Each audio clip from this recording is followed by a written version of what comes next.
Good afternoon, ladies and gentlemen. Welcome to the Mid-Atlantic Mauling League Spike Magazine Trophy. We're in week number 7, and we're getting down to the nitty-gritty. One of the first, I should say, of some very important matchups here at the tail end of the second competition of the season. We got Bash versus Underworld tonight. It's going to be the Harlequins B.B.F.C versus Subductisupercilicarptors, BB Nut versus Berserker Tempest, Undead versus Underworld. Again, a very important matchup. Let's take a look at these standings before we take a look at these two teams and see where everybody ranks. There's just, after tonight's game, 2 weeks left until the cut to top 4. In Division A, Berserker Tempest, thank you so much.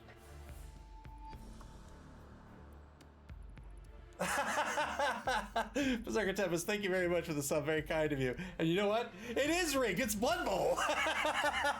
Thank you very much for the sub. In Division A, Dead Fred's Real American Heroes, they have earned their spot in the semifinals. They are guaranteed to advance. A Dark Elf team, 5-1-0 is their record. Cenozoic Park, Nick Satan's team in second place. A Lizard team, 5-0-1 is their record.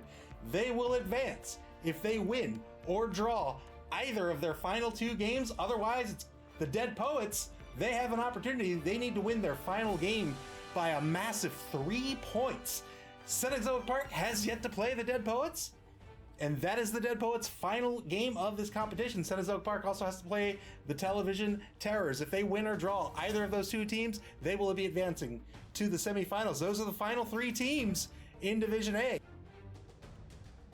And we are in Division B this afternoon. Doug the Minotaur also guaranteed to advance. The White Skull Windbreakers, current league champion, Orc team, 6-1-0 is their record. They too will be advancing into the semifinals.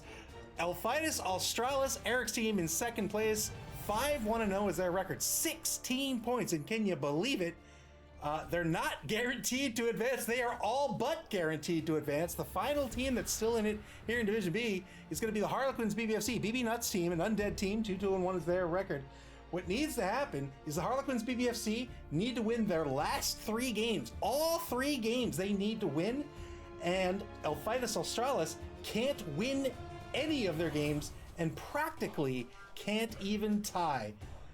Harlequins B.B.F.C. still have to play Elphitis Australis later in the competition, and Elphitis Australis also has yet to play Mr. Yuck. Harlequins B.B.F.C.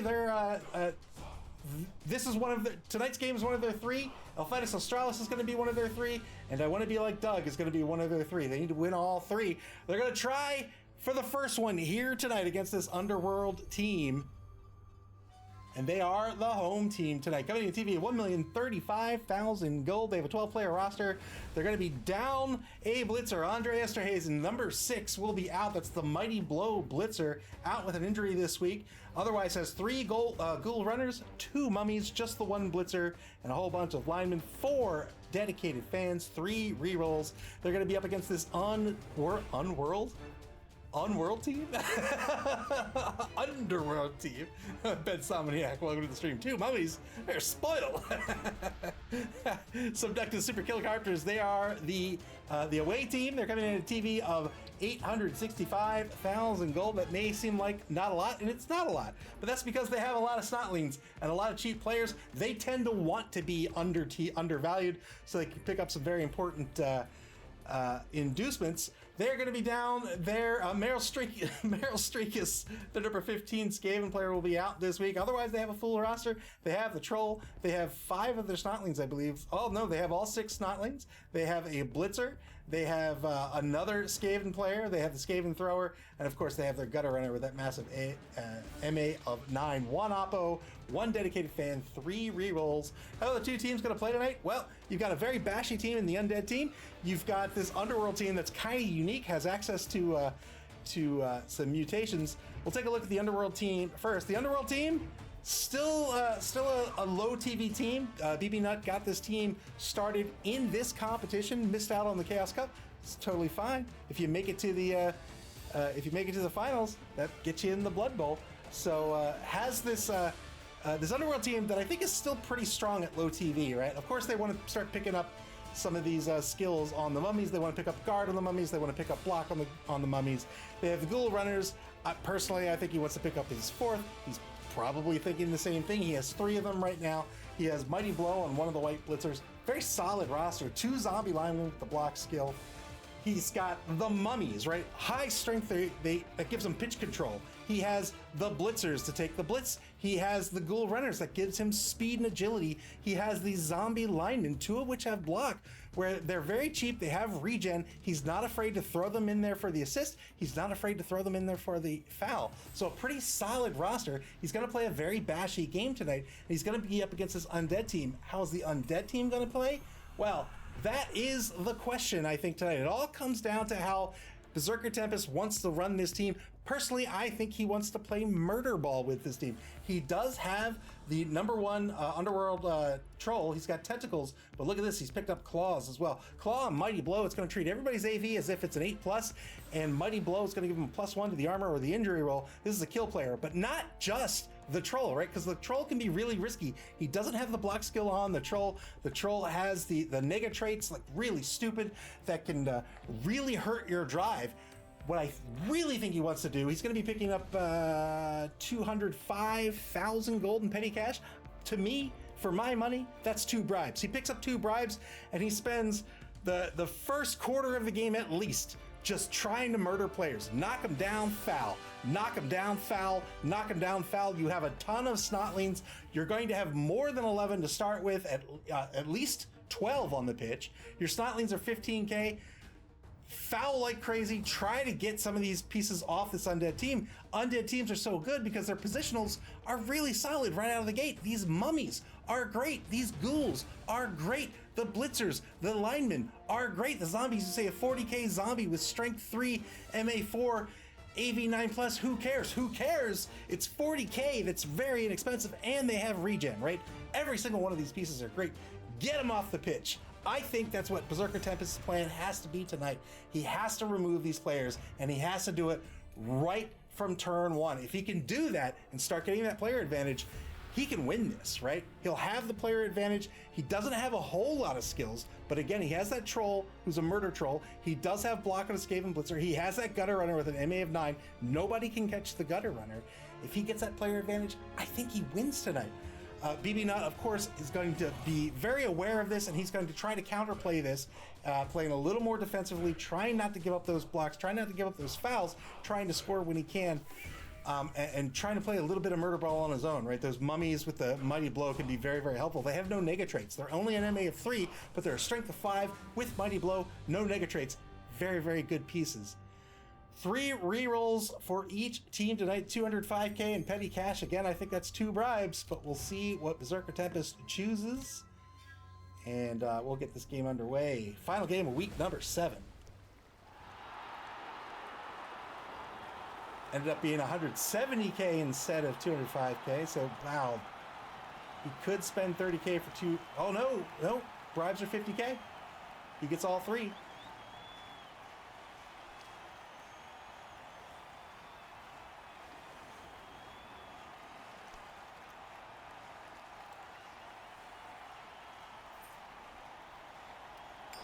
Dropped one of the bribes, picked up a keg instead. SB Beaver on a 30 stream streak. Thank you so much. Congratulations. Wait, is it proper to congratulate you on watching my stream? I don't know. How about thank you? I appreciate it very much. So went with 2 bribes instead of 3. Picked up a keg as well. Subductisupercilicarptors to set up their defense here. Setting up with a cage defense. I'm sorry, an anchor defense. A cage defense. Has the gutter runner back as the safety. SB Beaver says, how about get a life? I am not one to talk. This is what I did today. I got up early so I could get work done so I could be ready for this game. I had a decent work day today. Still a problem that I can't figure out. Got somebody else in on the problem they can't figure out either. So that's both frustrating and also sort of reassuring. Like, you know what I mean? Like, you don't feel like an idiot, but it's also frustrating that you didn't solve the problem. I solved some other problems instead.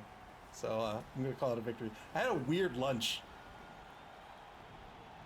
I ordered rice and what was it called? Life-giving vegetables? Long life vegetables. That's what it was from a local Chinese shop, and it was just broccoli. It was broccoli, baby corn, snap peas, all of which I love, and then just giant bricks of tofu, like bricks. Like imagine a brick in a house, cut it in half. I'm not kidding. Just huge bricks of tofu in this thing. Anchor defense. Now the Harlequins to set up their offense. 5 on the line. They did not lay it out like bricks. They did not. 6 on the line. 1 back to receive. It's going to be Louis Lionel, the number 3 Ghoul runner. Here's the kick. Neither team with a kicker. The ball's going to deviate D6, so it lands where it lands. And a very shallow kick into the hands of Joe Gray. Rolls a 1 on the D3 roll, and that's going to bring... Actually, didn't matter what he rolled. He only had 1 left. Brilliant coaching. It's going to go to the Harlequins B.B.F.C. Brilliant coaching kickoff event plus 1 team reroll for the half for the Harlequins. They're up to 4. Ball kicked into the hands of Joe Gray. So Joe Gray, the zombie lineman, currently the ball carrier, cages them up before taking some actions. 3-die block on Cleopatra. The right outer linebacker gets KO'd. All these Snotlings are strength of 1, so you can bet the Harlequins are going to be targeting these players, trying to get those 3-die blocks and start removing players. Not just strength of 1, but they're AV of 6+. Knocks down the troll, and then a 2-die on number 14 will be a knockdown as well. Looking for the 8+ here, doesn't get it. Knocks the whole defensive line off to the right. 2 left on the line are free. Joe Marchant, the number 7 blitzer, and Wilco Lowe, the number 12 lineman. They're the right guard and right tackle, respectively. Advances Matt Simons up to the line in the right wide zone. Turn 1 back to Subductisupercilicarptors. As we talked about in the pregame, we'll see what Tempest wants to do, but where I play, I mean, I don't even care that Joe Gray has the ball, right? I just want to murder people.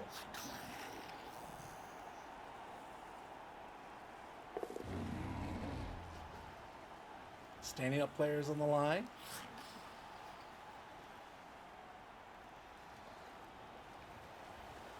Good action order before rolling dice. 2+ dodge. Takes the mark on the ball carrier.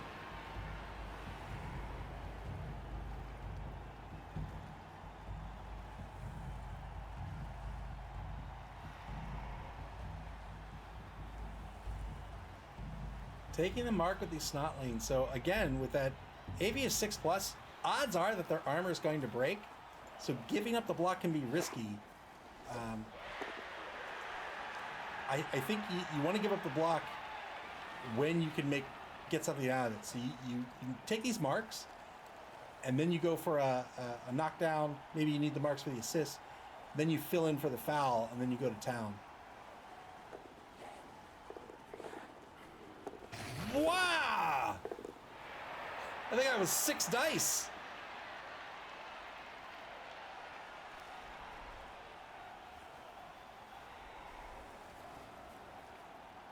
Excuse me, 7 dice.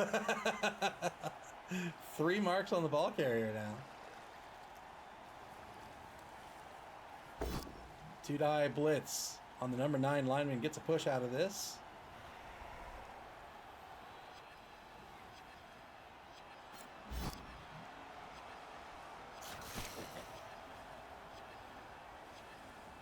PB says time to dial down the dodge dice a little in your admin tools.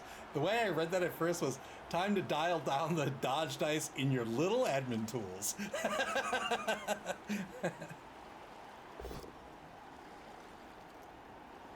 2-die block gets a push out of this.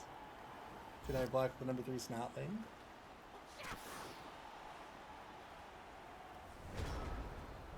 Turn 2 back to the Harlequins now. They're on their own 6-yard line. 3-die block against number 8. It's going to be a push.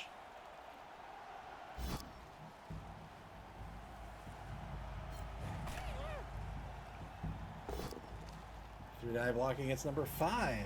Pal here, 6+ breaks armor. No armor break. Wow, rolled snake eyes. And now a POW on number 6.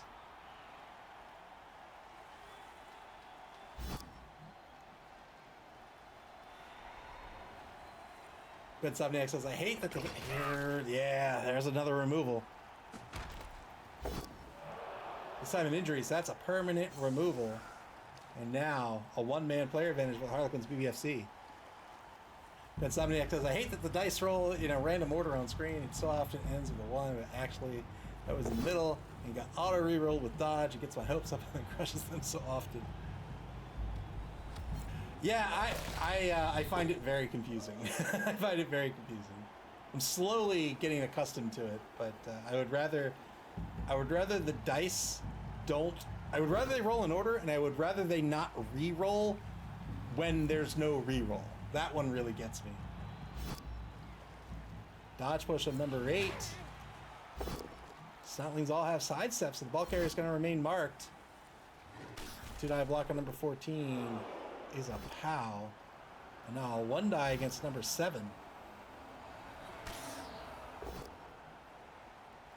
2-die on the troll. 9+ breaks armor with Mighty Blow, doesn't get it. And finally, the 3-die on number 8 is going to be a push. Number 8 is going to remain. I have to imagine he's going to remain marking the ball carrier. There he is. Just getting shoved around. And now both down result on the right side of the line. No armor breaks. Turn 2. Back to Subductus. And the little snotling that could. He's injured too. He has no fear.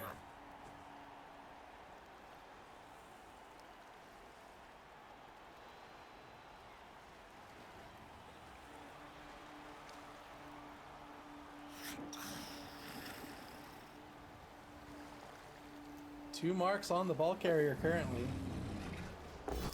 Troll with the stand-up blitz. 2-die blitz gets the POW on number 4. Just an 8+. But doesn't get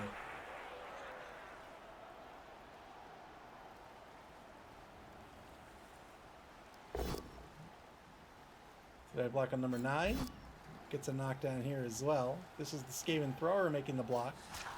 A little bit of a scrum in front of the ball. A little bit of a scrum on the ball, even. Circa Tempest getting aggressive right out of the gate. So far, so good. 2-die block on Matt Simons. Gets push.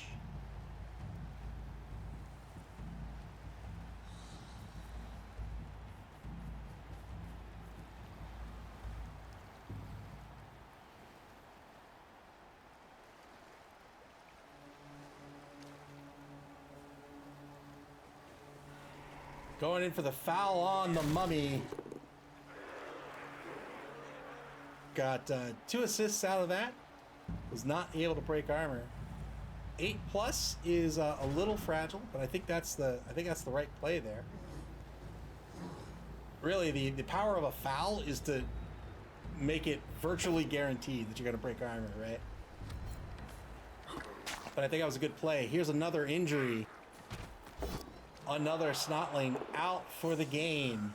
2-man player advantage for the Harlequins.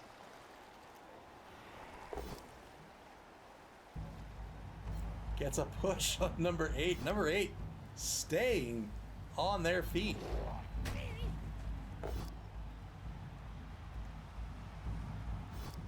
Two blocks on number 8. Number 8 is going to remain standing. Here's another one. Finally got the POW. And there's the injury. Number 8 goes away.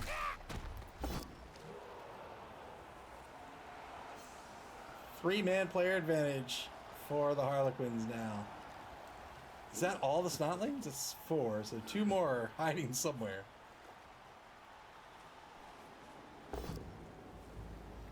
Two-die block here, gets a POW. They're on the line. Gets POW against the troll, does not break the armor of the troll.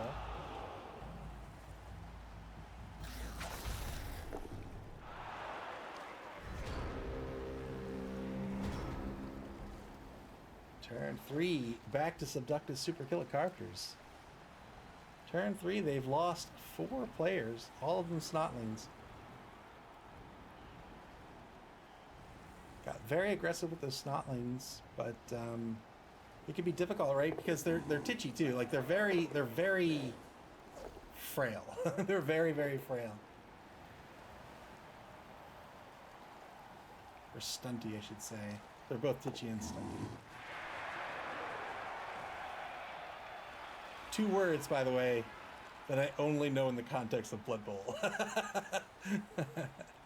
Takes a second mark here on Scott Baldwin. He's on the front left corner of the cage.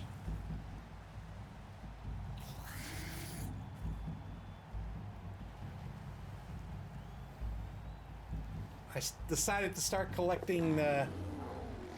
I don't know if "start collecting" is the right word, but I've started collecting like Blood Bowl stuff that I don't have. Wow! No! No! Yes, regen! Regenerate! Alex Dombrandt! Blitz by the troll killed the mummy. But everybody on this undead team has regen except for the ghouls. That's a 4+ roll.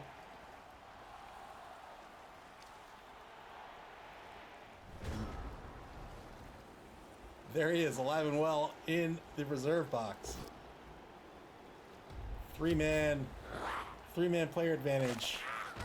Sorry, 2-man player advantage for the Harlequins. Got a stun on the Snotling. SP Beaver, thank you very much for the bits. So anyway, I picked up first edition of Blood Bowl, like the complete first edition with Skaven. I picked up a second edition of Blood Bowl. I picked up the 4th edition rules, the first two issues of the old official Blood Bowl magazine. I picked up the old MS-DOS Blood Bowl game. So it's going well. I've been having a lot of fun reading the rules, playing around with the bits.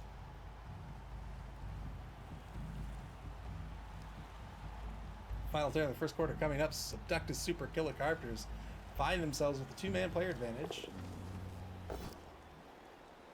Double skull blitz with the troll. If he spends the reroll here, he might not get through the loner, but he does. Saves the drive here with double pushes. Takes a mark on this zombie ball carrier. Joe Gray still holding onto the ball on the Harlequins' own 6-yard line.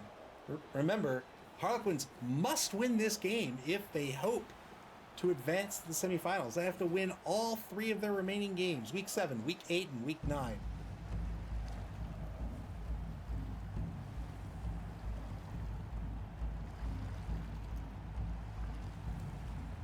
At some point, we might see a shift in strategy with BB Nut. Maybe if at some point in the game it's just not going well, doesn't look like it's going to work out unless he takes major risks and risks hurting his team. Failed dodge. Failed dodge. It's always a 2+ dodge with the Snotling, but you're going to roll a 1 sometimes. Turn 5 back to the Harlequins now. Second quarter begins.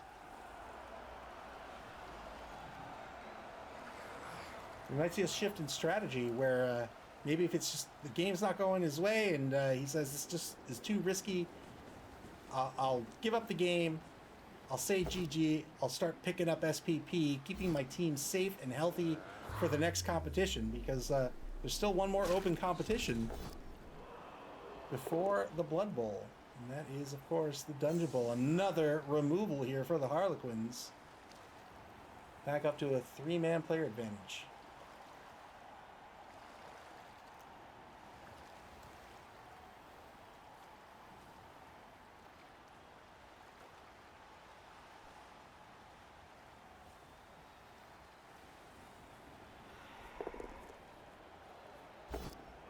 Two-die blitz on the gutter runner. Finally gets a blitz, a block on the gutter runner.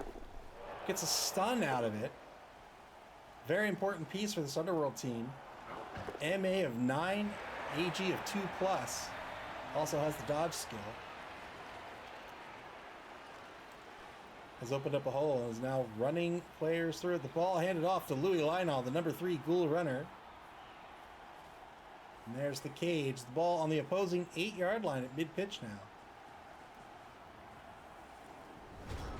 Turn 5 for Subductus. They have 4 turns to try to stop the score, but the entire team now behind the offense.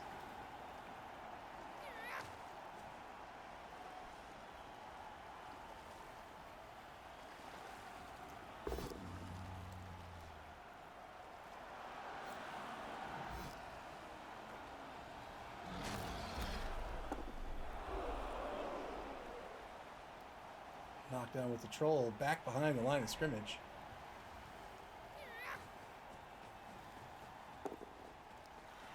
SP Weaver says, not the entire team, there's a rat sleeping ahead of it. I would argue the rat is on par with the offense here. I would consider this is where the offense is.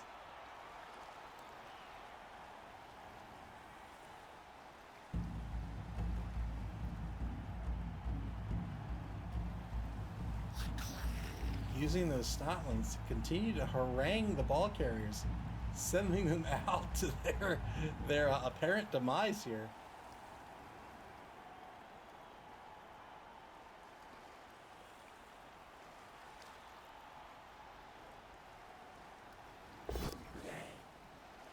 Fatal 3+ dodge, spends a reroll. Wow, that was another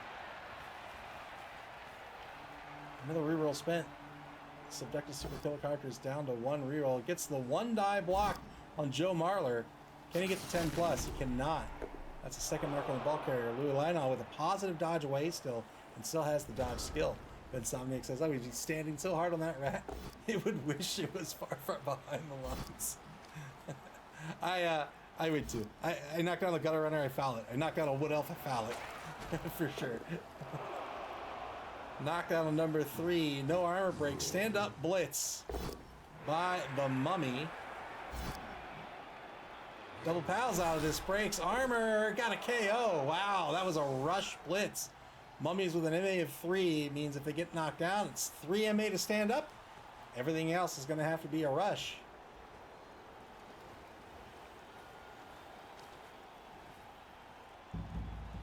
Louis Lionel is going to run down to the 20-yard line in the right wide zone.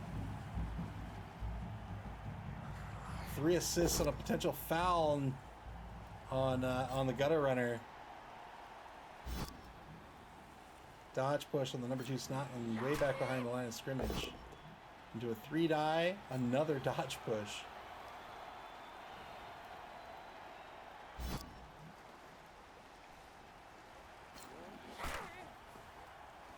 See if Denny Kerr takes the foul here. 5+ on the foul. Wow. roll a 4.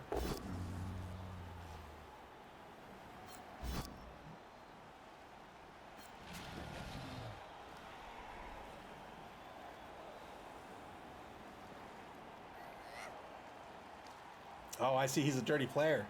Dirty player. So that was actually a 4+. Rolled a 4, got a sun out of it. 1 die blitz on Marcus Smith. This will be a both down result, unless, unless the wrestle skill is used. I don't see why it wouldn't be.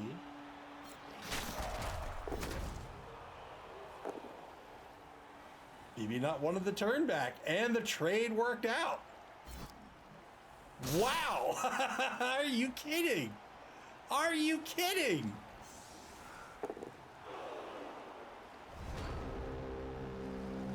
That is wrestle, right? It is indeed. So BB Nut deciding not to use wrestle there. He wanted the trade, even though there was 8+ each. And the trade worked out in his favor.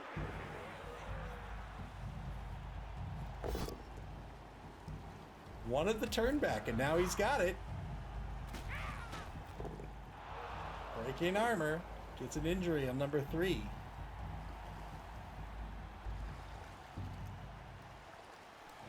But somebody says, anything other than the goal, I'd roll those dice on the goal. That's rowdy as all hell. Yeah, That's scary. That's some scary stuff. Dodge blitz by Joe Marchant. I believe the first blitz by this blitzer, may have blitzed in the first turn, gets a stun on number 2, and now the foul got that gutter runner out of the drive. Only KO'd though, no call off. We may see that gutter runner back in the next drive of the game. Subductisupercilicarptors did pick up a K. It's a 3+ on their KO rolls rather than a 4+. Turn 7 back to Subductus. They have one turn to stop the score. Louis Lionel just hanging out on the 22-yard line. SPB says, what's the advantage on the field right now? Well, it would be -2. So 1, 2, 3, 4, 5, 6. 1, 2, 3, 4, 5, 6. 6-man player advantage.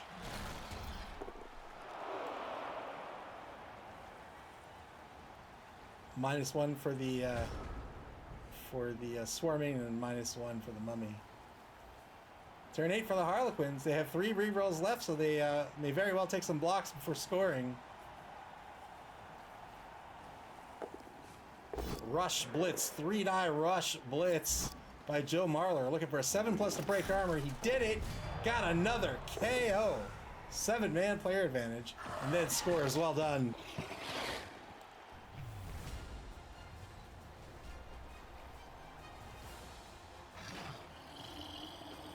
Harlequins score at the end of the first half. They're up 1-0. Subductisupercilicarptors are going to have an opportunity at a 1-turn touchdown.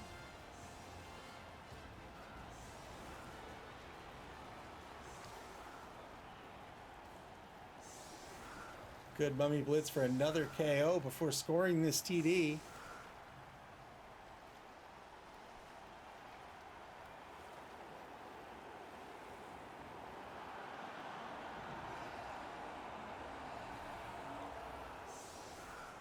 Subductus deciding who's going to go back and try to defend against the 1-turn attempt. This 1-turn attempt is going to be coming from the Troll. The Troll has throw teammate, a goblin, or I'm sorry, the Snotling has the right stuff. The Snotling can pick up the ball, try to score. The way this is going to work is as follows. We'll see why BB Nut is setting up the way he is. Let's say the Troll's here. And the Snotling's here, and he has the ball. The Troll with throw teammate can only throw up to a short pass away. Orthogonally, that's here. The Snotling has an MA of 5. That's 1, 2, 3, 4, 5. 2 rushes, gets him in the end zone. He's going to have to recover the ball, hand it off to the Snotling, throw the Snotling with the Troll. The Snotling will have to land on its feet. We'll have to do a maximum number of dodges, 3 dodges through this line. This is why this line is positioned where it is, and then 2 rushes to score. If he can do it, then Subductus will tie this ball game 1-1. Has the gutter runner back to receive.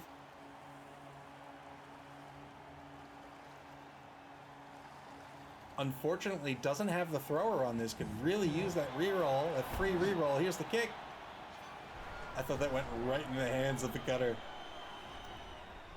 Thankfully, nobody important knocked out on the pitch for Subductisupercilicarptors on that officious ref kickoff event.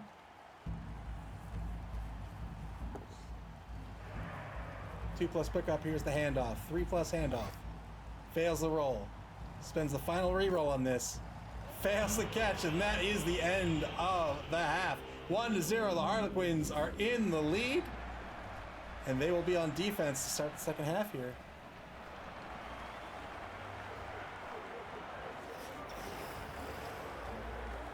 All KOs back on the pitch for Subductisupercilicarptors. They're down by just 1. They're going to have a second attempt here on offense, a proper offense this time.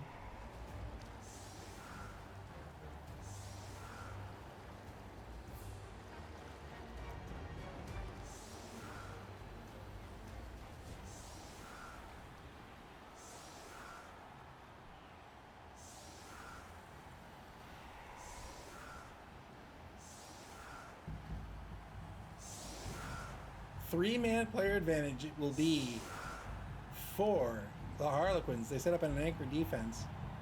Subductisupercilicarptors will have nobody left to swarm with. So the 8 they start with, that's what they've got.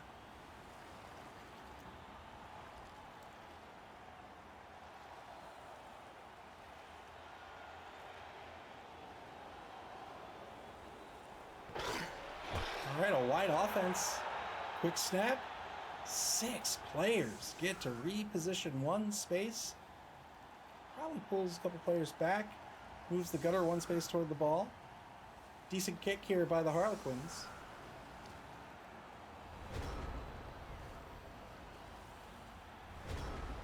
Ball's going to end up on the 18-yard line. Dead center on the pitch. Turn 9 now for Subductus.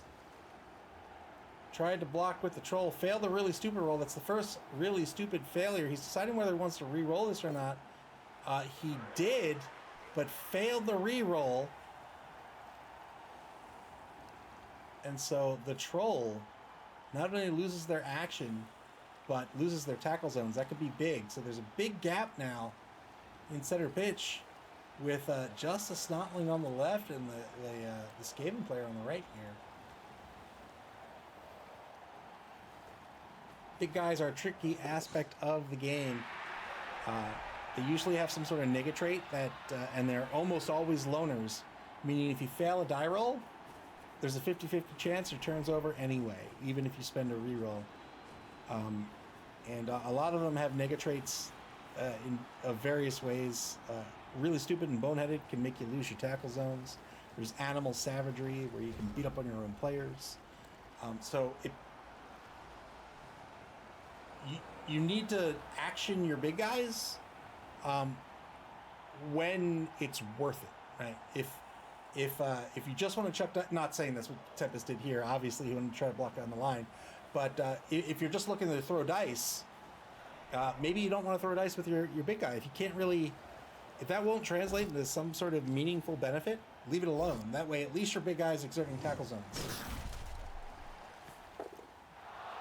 Stun on the right guard, number 14 Skaven player. 3-die block on number 2. It's going to be a dodge push.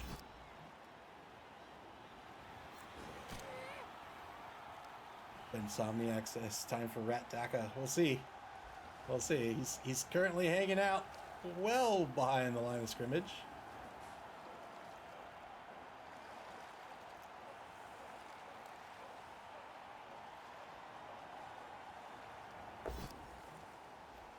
One die block on the troll.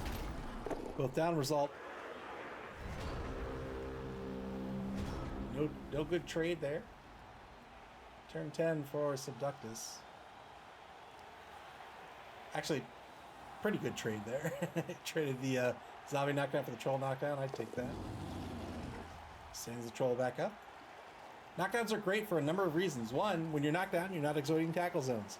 2, it costs you 3 MA to stand up unless you have certain skills.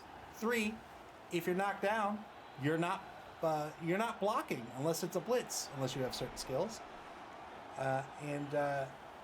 That's very strong, right? That's very, very strong. You eliminate 3 MA, you eliminate tackle zones, you eliminate the opportunity to block.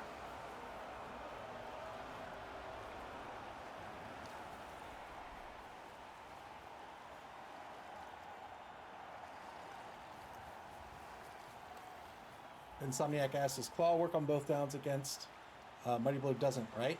I'm pretty sure they both do.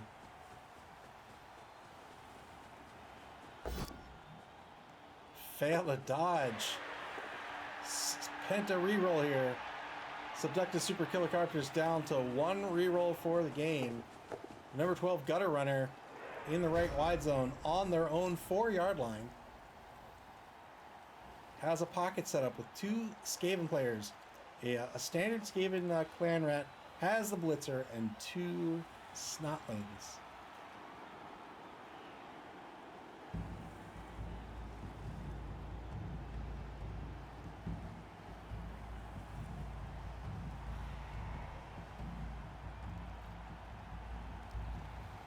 Long life fetches. Maybe they meant Maybe they meant the vegetables have been in the fridge for a really long time.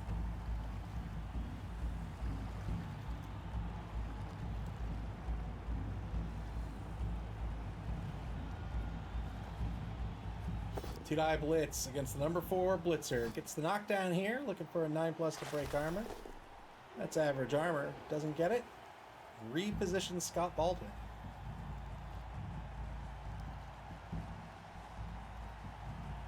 Speaking of tackle zones, this is what B.B. Nutt is doing. He's setting up these columns of tackle zones. He has all of this pitch covered. Has a mummy here as well. He's covering this. If Berserker Tempest tries to blitz through this column and knocks down a player, he still does not have a safe avenue because of the player behind. So these columns spread out in this formation is an excellent defense to try to stop a run.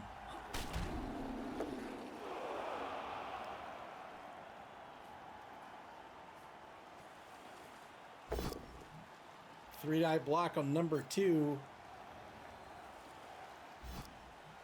Sidestep, dodge push out of this.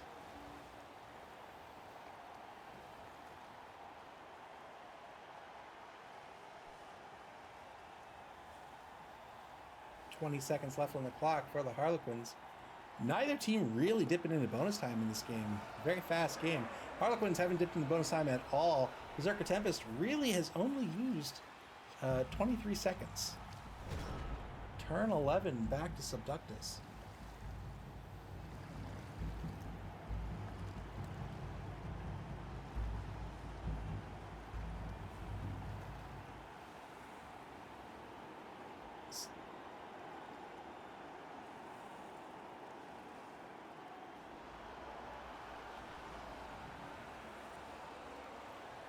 Falcon Merc, thank you so much for the raid. Welcome to the stream.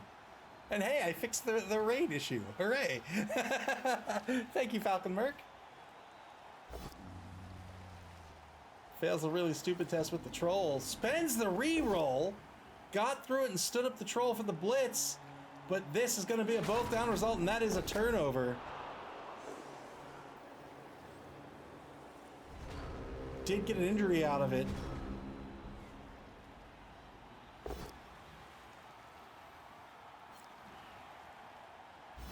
No more rerolls left for Subductus. Spent it on the troll. And now Joe Marler injures another player. Look at that. 5 injuries for this Underworld team.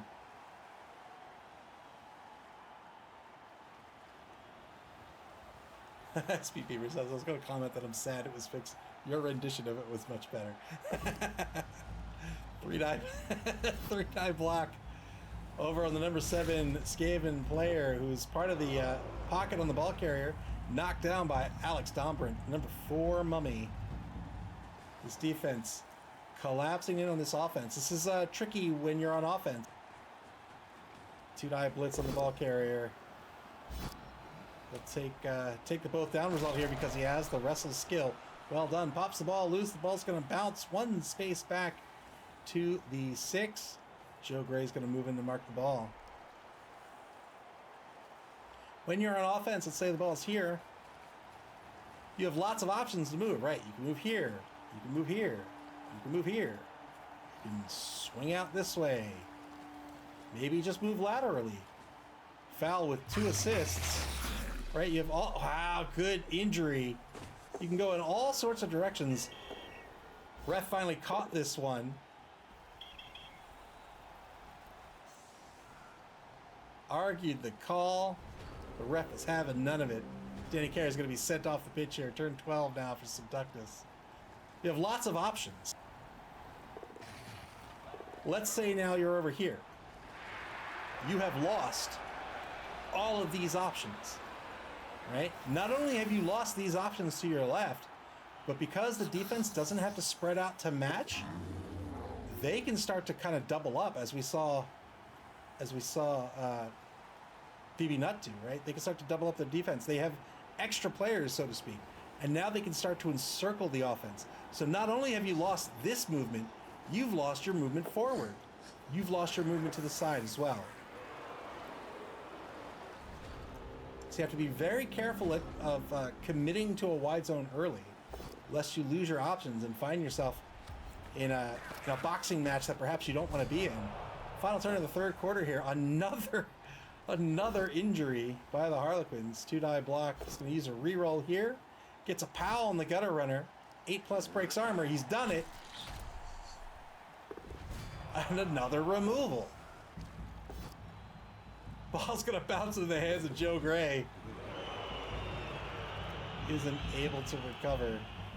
Ball's going to remain on the 6-yard line, but this time with a big contingent of undead players around it. Just the number 7 Skaven player for Subductus is marking the ball.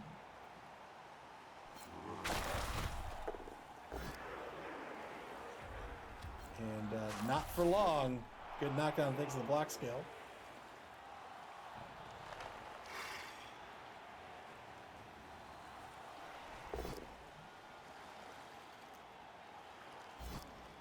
Three-die blitz by Marcus Smith. Gets a knockout, uses the wrestle skill this time, not risking Marcus Smith's life. 2-die block on the troll, gets a pal. 9+ breaks armor with Mighty Blow, doesn't get that.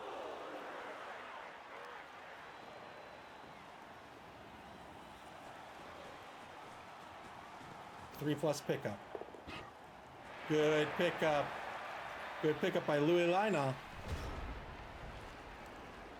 Harlequins with the ball on the opposing 10-yard line now at mid-pitch.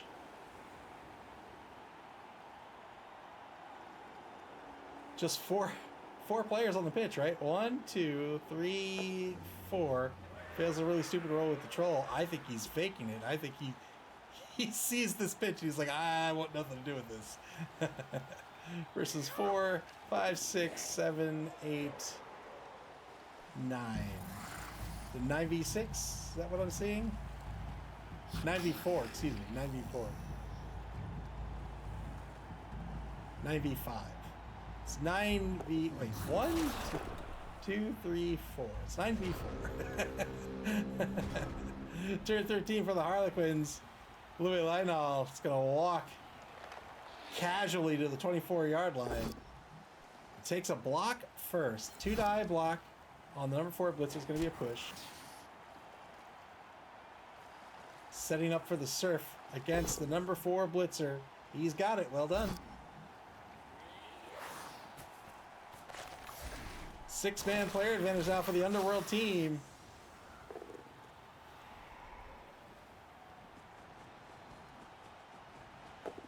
Oh, he's just going to score. He goes ahead and scores on the rush. 2-0 the score. The Harlequins increase their lead.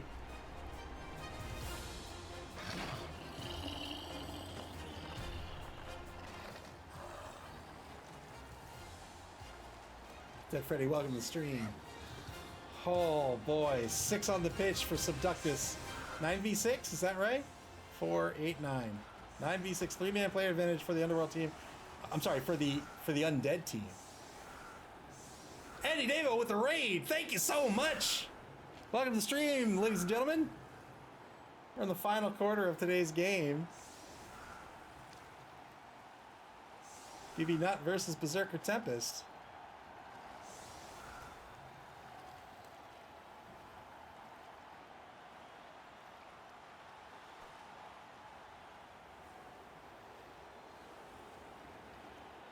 BB Nut working on the first of 3 wins to advance to the top 4 in this second competition of the season. And Officious Rev is going to knock down the troll, because of course he is. Turn 14 for Subductus. They have no rerolls remaining.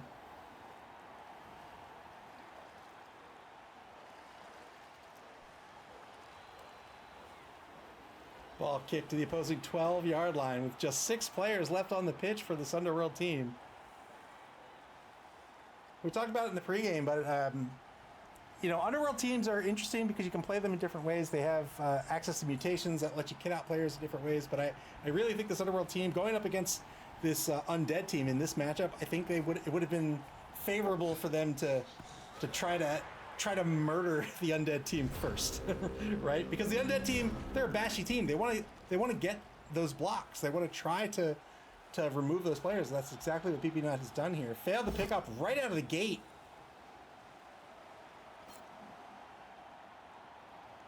And now turn 14, back to the Harlequins.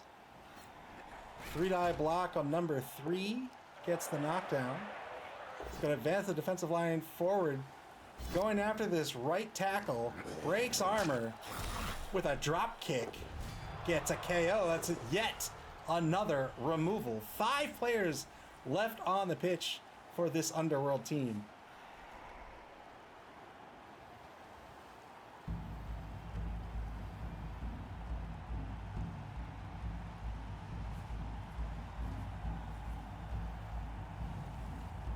One minute, 14 seconds left on the clock in turn 14. The Harlequins in the lead 2-0. BB Nut probably feeling a little comfortable, a little bit of relief. It's like, all right, that's 1 game down. I've got 2 to go. Spends a reroll on the blitz. Rushes through, gets the POW. Another KO. Are we going to get a table here? Rochelle K, 1994. Welcome to the stream. Again, thank you very much, Andy Davo, for the raid. I very much appreciate it. And welcome all to the stream.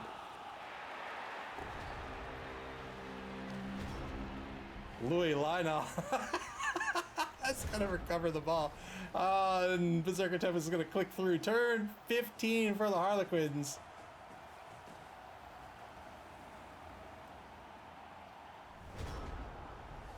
Advances Louis Lionel down pitch to the 22-yard line. Final turn of this ball game. Subductisupercilicarptors with 1 turn left here in week 7. Stand up blitz by the troll. 2-die blitz on Joe Marler will just be a push.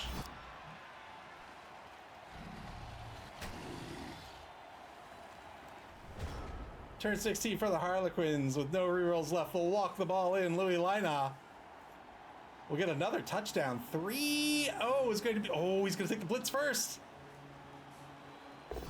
3-die blitz. He'll get a knockdown thanks to the block skill. Another injury.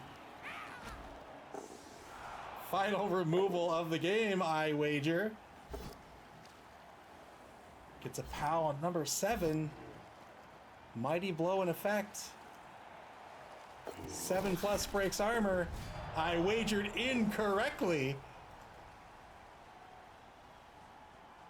There's the TD. 3-0 the final here. Took the blocks.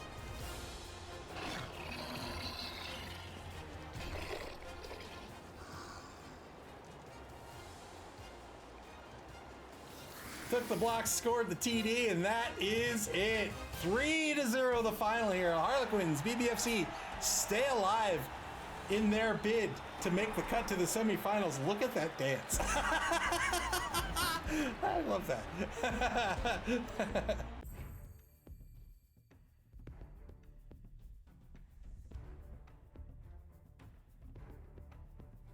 All right, and with that win, Harlequins B.B.F.C. are going to remain in 3rd place. 3-2-1 is their record. More importantly, they're going to remain alive in this competition.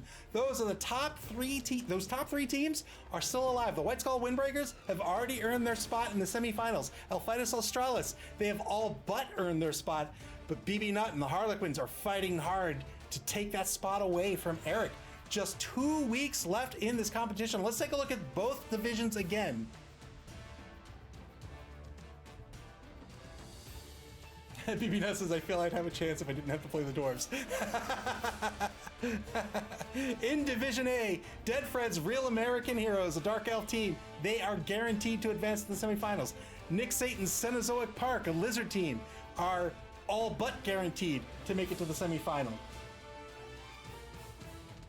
The Dead Poets, coached by S. Beaver, an Undead team, they are still alive as well. Cenozoic Park advances if they win or draw either of those of their final 2 games. Their final 2 games are going to be against the Television Terrors and the Dead Poets themselves. In Division B, as we mentioned, White Skull Windbreakers, current league champion Doug the Minotaur, will be advancing to the semifinals. Alphidas Australis, Eric's Wood Elf team, may very well be advancing. The Harlequins are looking to take that slot away. The Harlequins need to win their last 2 games to advance. Not only that, Alphitis Australis cannot win any game and practically cannot tie either. The Harlequins and Alphitis Australis have to face each other before this competition is over, and the Harlequins have to face I Want to Be Like Doug. That's Richard Cranium's dwarf team. We've seen that death roller, that mighty, mighty, disgusting, gross death roller.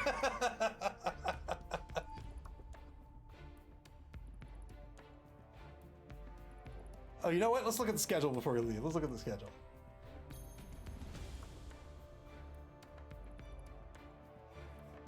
And there you have it. That's the end of week 7. Week 8 is going to begin tomorrow. Coaches will begin scheduling their games. Just 2 weeks left in the Spike Magazine Trophy. Just 2 weeks left in the Spike Magazine Trophy. And then after that, we're going to have the Dungeon Bowl. That's our 3rd competition of the season. If you're unfamiliar with the league format, we have 3 opens a season and 1 invitational. The 3 opens are the Chaos Cup, the Spike Magazine Trophy, and the Dungeon Bowl. The final competition, the Blood Bowl, is an invitational. That's where the winners of the 3 previous competitions and the runners-up all advance to the Blood Bowl to duke it out in a single elimination bracket. The league is set up in such a way that you don't have to participate in all 3 competitions in order to stand a chance in the Blood Bowl. You can participate in all 3. You can participate in just 1. You can carry a team over from one competition to the next. You can start up a new team. You don't have to feel like you've fallen behind if you come in mid competition. We saw Wenger one season coming in the Dungeon Bowl and advance to the Blood Bowl, right? He missed 2 competitions, was still cool, advanced to the Blood Bowl. We also have rules in place. BB Nut took advantage of this, right? We have rules in place. If life gets in the way, no problem. You can get your game in with a series of extensions, and we've set up this league to be very convenient and helpful for both veteran coaches and existing new coaches. I've said it a million times on this stream, but you know, I love fighting games. I used to play fighting games competitively, and one of the things I really love about the FGC is you come in, you throw down, and then you eat a hamburger, right? You punch each other in the face, and then you go get a burger together. That's the way our league is set up here. Whether you're new to Blood Bowl or whether you're a veteran of Blood Bowl, everybody just does their best. Everybody's friendly. Everybody's cool. The Blood Bowl community at large. Andy Davo, again, thank you for the raid. I very much appreciate it. Andy Davo has lovely streams where you can learn a lot about the game, and is sort of an example of just how cool the Blood Bowl community really is. Like lots of really cool people, lots of friendly people who really just want to share this awesome game, right? So if you want to play with us, you can head over to our Discord. 2 weeks left in the Spike Magazine Trophy before the cut to top 4, and then we'll be starting registration for the Dungeon Bowl. If you'd like to play with us, just come out to the Discord, shoot me a message. I'll put you on the list, and I'll tell you how to sign up when sign-ups begin. But that'll do it for Week 7. Week 8 will begin tomorrow. Coaches will begin scheduling their games. And when they get scheduled, you'll be able to check out and get alerted to those schedules on our website at maml.club. That's MAML.CLUB, here on Twitch or on our social media pages on Blue Sky, Twitter, and wait. There you go. On Blue Sky, Twitter, and Facebook. You can also watch previous games on our YouTube channel. Play Blood Bowl, man. This game is so much fun. I love this game so much. You can play Blood Bowl via Blood Bowl 3 on Steam, the Epic Game Store, PlayStation, and Xbox, and in tabletop form at your friendly local game store. Until Week 8, everybody, take care, play this game. It's so rad, and enjoy the rest of your Tuesday. It's Tuesday, right? Enjoy the rest of your Tuesday evening.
Oh, I just realized the mic was off. I just realized the mic was off. I just saw Insomniac's message. And we got a very kind raid by Andy Devo, so we're gonna raid Runbat as well. Runbat also a super cool guy. Check him out. A lot of fun, and also a good Blood Bowl player. So we'll catch you in week 8, and then we're gonna kick you over to Runbat.